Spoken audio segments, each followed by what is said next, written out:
দর্শক, একটা নিউজ দেখে নি। 9 মাসে 3000 খুন। আমরা আসলে কতটা নিরাপদ? 5ই আগস্ট বাংলাদেশ স্বাধীন হলো। সারা দেশে খুন, ধর্ষণ, অগ্নিসংযোগ, লুটপাট, ভাঙ্গাভাঙ্গি। এটাকে কি আপনি স্বাধীনতা বলবেন? ডিউটি শেষ করে রাতে বাসায় ফিরতে পারবো কিনা, এই ভয় বর্তমান পরিস্থিতিতে থাকা স্বাভাবিক।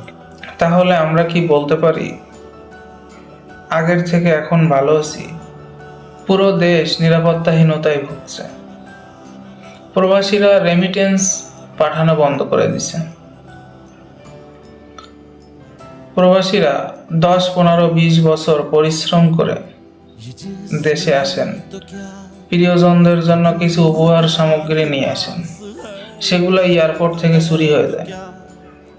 প্রিয়জনদেরকে সারপ্রাইজ দিতে গিয়ে নিজেরাই সারপ্রাইজ হয়ে যান। বাহ, আমার দেশের সোনার খনিকের ছেলেরা, বাহ!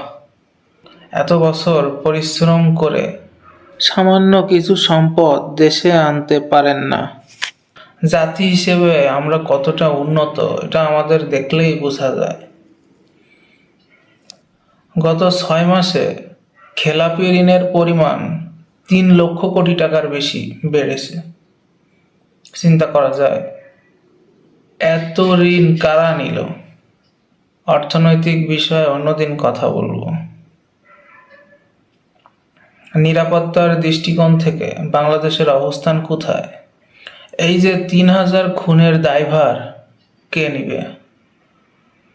প্রশ্ন থাকলো আপনাদের সবার কাছে। দর্শক, সাবধানে থাকবেন, ভালো থাকবেন, এই প্রত্যাশা নিয়ে শেষ করছি। ধন্যবাদ সবাইকে।